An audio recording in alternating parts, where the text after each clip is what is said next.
On this exciting episode, Perry watches a corpse fall out of a closet and doesn't bat an eye. It's just another day on the job in Season 1, Episode 14 of Perry Mason, The Case of the Baited Hook.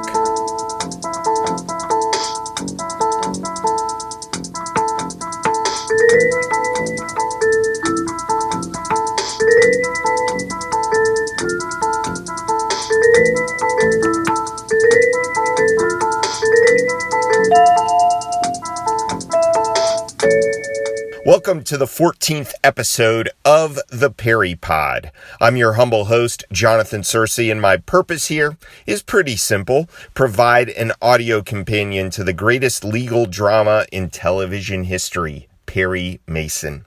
I plan to do a pod for every episode of the television series, and if time permits, to cover some of those made-for-TV movies too. I'll be working through the series in the order in which the episodes were aired. Each episode, I'll give a brief refresher on the plot, and if the episode was based on a novel, I'll compare the book with its television adaptation. Next, I'll list some key pieces of trivia as well as tackle the episode's main theme. We'll feature a Perry proverb, a moment of wisdom from the man himself, and then we'll finish with a post-case water cooler, where just like Perry, Della, and Paul, we can rehash the ins and outs of their adventures. But first, to the law library! Each week in the law library, we return to prior cases to refresh our memories about Perry's past so we can find fresh precedents for future cases. Last week's episode culminated in a cop-on-cop shooting with Lieutenant Tragg and the crooked Sergeant Jaffrey trading shots. Hold it, Jaffrey!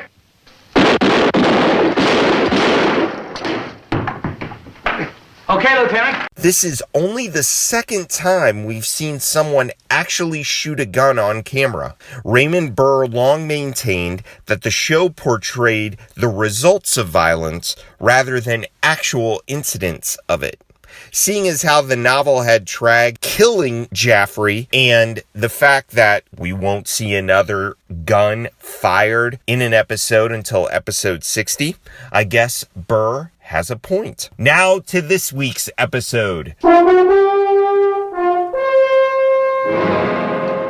The Case of the Baited Hook. No burger, no trial, no problem. Perry solves this case without even darkening a courtroom's doors. We meet confirmed bon vivant and sleazebag Albert Tidings, a financial advisor type who is romantically interested in both his secretary and one of his clients, Carol Stanley. It's a terrible failing, isn't it, Miss Shaw? I never can resist the plea of a lovely woman. Tidings' affections for Carol Stanley seriously offend Tidings' partner, the dour Robert Dawson, not just because Dawson has his own romantic interests in Stanley, but because it appears that Tidings has been a little loose with Stanley's trust fund. I just came from the bank, Tidings. Carol Stanley's trust account is $80,000 short. So? Where is it? Well, unfortunately, Robert, we're living in the age of the shrinking dollar, even the dishonest ones. You admit you stole it? I believe fraudulent conversion is the proper description. When Dawson threatens Tidings, however, it appears the sleazebag has some blackmail material on Carol that keeps Dawson from going to the cops. You've just got 60 seconds to raise that money. Have I? Well, in that case, Robert, you better do some pretty fast reading. That's an interesting file. Those are photostatic copies. The originals are all quite safe. Yes, you see, two can play at checking up. If that weren't enough, Tidings and Dawson's firm has a Weasley accountant named Richard Ellis who's using Carol's cash for his own personal excursions. Well, Mr. Dawson tells me that the account is $80,000 short. 80,000? Unfortunately, he's right. Now, I know where $60,000 is, Ellis, because I reinvested it myself personally. That still leaves us $20,000 short. What was it, Ellis? Gambling or women?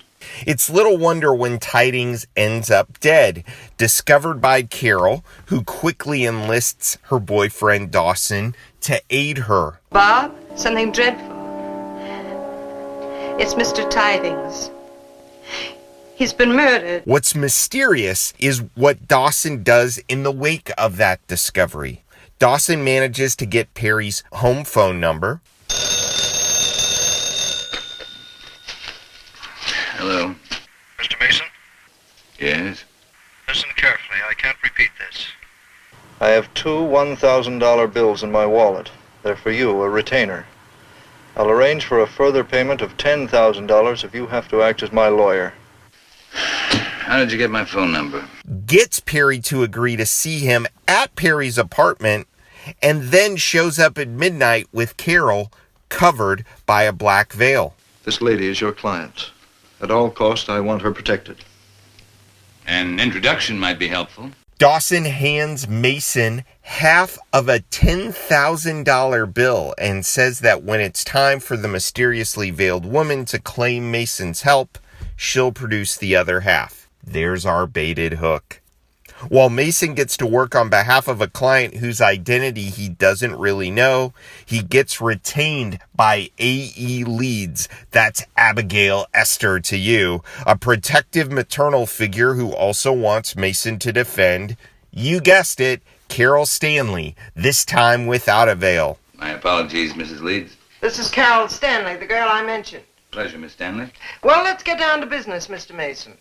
I've explained to Carol that legal stupidity makes it necessary for her to sign certain papers demanding an investigation of that crook Tidings. Abby Leeds tells an elaborate story about her interest in Carol. It appears Abby's not really a relative, or at least that's what she says. She's more of a caretaker. You wanted to get her back. No, she was living with a family named Stanley. I saw them and I saw her. She was happy. Well, you don't treat a child like a football. But the Stanleys died, both of them. They were killed in an auto accident. They left a trust fund for Carol. It ran into 6 figures. And she's certain Tidings is robbing Carol blind and wants Mason to try and set things right. Once Mason learns that his midnight visitor is connected with the case, he gets concerned that he stumbled into a conflict of interest and heads out to Tidings' home. If Tidings was my midnight visitor, he's probably sleeping off a heavy night's work. Well, we stick our noses into a hornet's nest. Nothing unusual about that. What happens next is one of the most chilling scenes in all of Perry. With Drake by his side, Perry enters the Tidings estate, opens a closet, and... Well,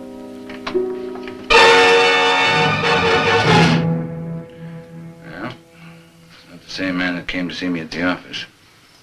It's going to be a great help when the homicide boys get here. Well, Tidings' body just kind of falls out. It doesn't even elicit a startled eyebrow from the hardened Perry. In fact, as evidence mounts against his client, Perry shows little hesitancy to impersonate and trespass. He impersonates a reporter to get some info from a cop. Have they found the body yet? Not yet, sir. The name's Duggan. Bill Duggan, 2 G's. D-U-G-G-A-N. He breaks into the Tidings Dawson office to inspect the crime scene. What are you doing? Must leave something for Trag. Trag. He's on his way up. This is where we retire to previously prepared positions. What positions, The Perry? fire escape, of course. And then, after raiding Mrs. Leeds' apartment, he finds the crucial evidence he needs to cinch the case. Do we skip with the diamonds and leave the paintings? You sound bitter. I suppose you have a court order for justifiable snooping. Della, there is no breaking and entering when a tenant gives you her keys, and Miss Stanley also gave me power of attorney. In what's becoming a running motif, Trag tells Perry he'd hate what would happen if Perry doesn't cut out the shenanigans. Idle curiosity without reason doesn't sound like you. Mind if I give you a little advice? Do I have a choice? Suppression of material evidence in a murder might be hard to explain to the Bar Association. And I'd hate to lose my favorite sparring partner. With Carol finally arrested for Tidings' murder, Perry paints an unduly grim view of her case to Abby. What do you mean? Knowing who killed Tidings and proving it to a jury is an unbridgeable gap. This is because he knows that Abby is in fact Carol's mother. You have a very lovely daughter, Abby. You must be quite proud of Carol. I am, Mr. Mason. His purpose is more than that, though. He wants to elicit Abby's confession. He knows she committed the murder. Before the respectful Lieutenant Tragg prepares to take her away, however, Mason shows how much he respects Abby. You don't have to come down to that place with me, Mr. Mason. I've wasted enough of your time. I suppose I should get a lawyer. At the risk of being unethical, I'd like to apply for the job. A guilty client isn't going to help your reputation. Well, Abby? You've got the job. Teleplay writer Richard Gray rewrote some crucial parts of the 1940 Mason novel that spawned the episode. Number 1, let's start with our veiled client. In the novel, Robert Peltham, not Dawson, is having an affair with Tidings' wife. It takes Mason 2/3 of the novel before he actually figures out that the veiled client is the wife of the dead man. Number 2, Perry's delayed recognition stems from the fact that the novel has 3 candidates for the veiled client. There's an adopted heiress named Burl Gaylord. There's a young socialite and friend of Robert Peltham named Adele Hastings, and who is fighting with Burl Gaylord for the same socialite man, not Peltham. And then there's Peltham's actual romantic interest, Mrs. Tidings. It appears that Gray has combined aspects of each of those women into Carol Stanley. Number 3, our murderer, Abigail Esther Tump, not Leeds, is super strong in the book. She's described as a very attractive 60-plus-year-old, but she's ultimately not sympathetic at all. Burl, in the novel, the wealthy heiress, is her daughter's out-of-wedlock daughter. That is, A.E. Tump is fighting for her illegitimate granddaughter in the novel, and she's mostly concerned with making sure her daughter's backstory is covered up so she can marry a member of LA's upper class. Because the novel was written in 1940, Burl is supposedly in exile from Russia, not Germany. If you come to the novel expecting the same triumphant defendant or, goodness, Perry volunteering to defend a murderer, you'll be disappointed. And finally, of most interest to Perry fans will be Perry's nearly getting arrested for criminal conspiracy. Sergeant Holcomb, who is Perry's police antagonist, Tragg didn't exist yet, shows up to arrest Mason just as Mason solves the crime. And like the show, the novel has no courtroom sequence. Now, let's get trivial, shall we? Each week in our trivia section, I give you 3 takeaways. A Paul is a subject worth investigating more. Adela is something about a particular character in the story. And a Perry is something we learn about our intrepid hero. This week's Paul concerns Mason's reading material. After Dawson's midnight visit, we see Perry pick up a magazine to try to get his mind off the cut-up 10K bill in his hand. Super close examination reveals that the magazine is Argosy, one which, as it happens, Earl Stanley Gardner frequently wrote for. According to Jim Davidson, the author of the Perry Mason book, the issue Mason is reading appears to be from September 1957, which included a Gardner article entitled, quote, "The Human Side of the Shepard Case." So this week's research prompt, check out the heavily publicized case of Dr. Samuel H. Shepard and find out how Earl Stanley Gardner's own court of last resort tried to intervene in the case.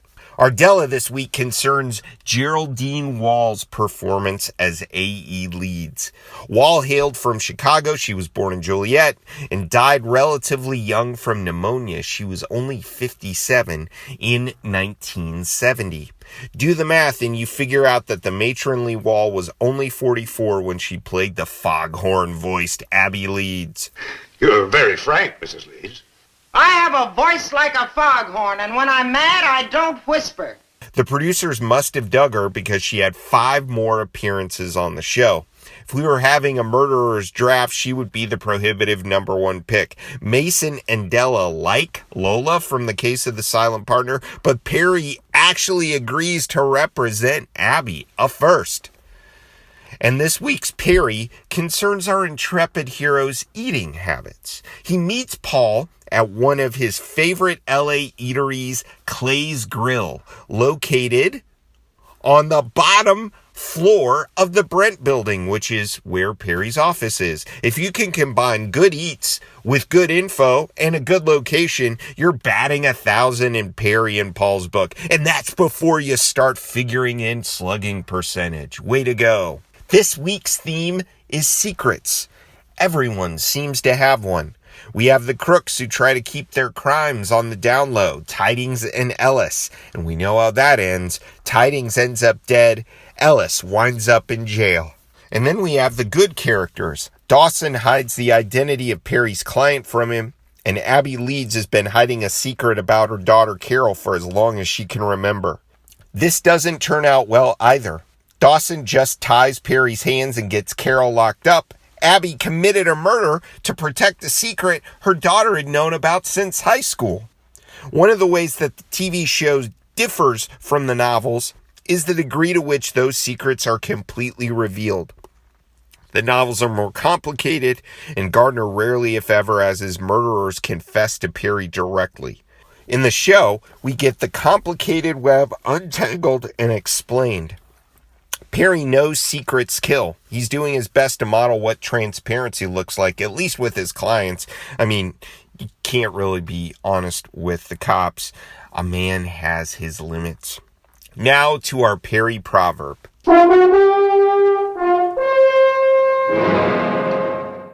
As Della tends to a cold-saddled Perry in our final sequence, they have the following exchange.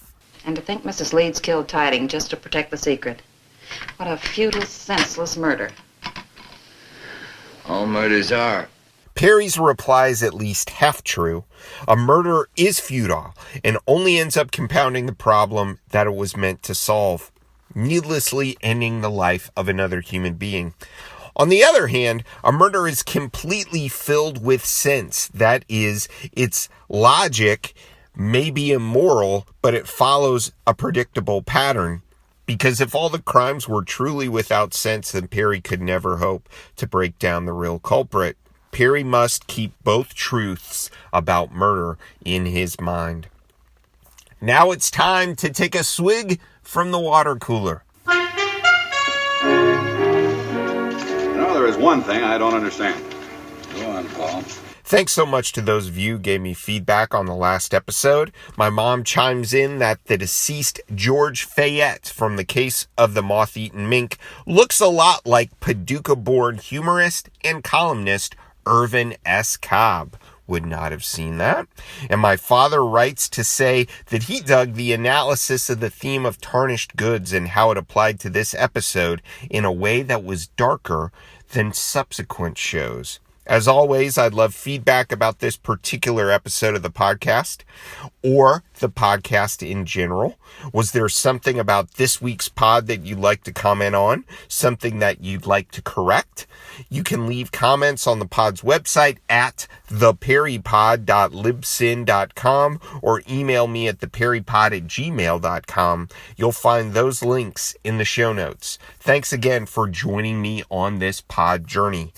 Next time, Perry gets sucked into the center of a Venn diagram marking the intersection of people who both fan dance and own a horse. It's the case of the fan dancer's horse, next time on the Perry Pod. Until then, this is Jonathan Searcy saying, keep on walking that Park Avenue beat.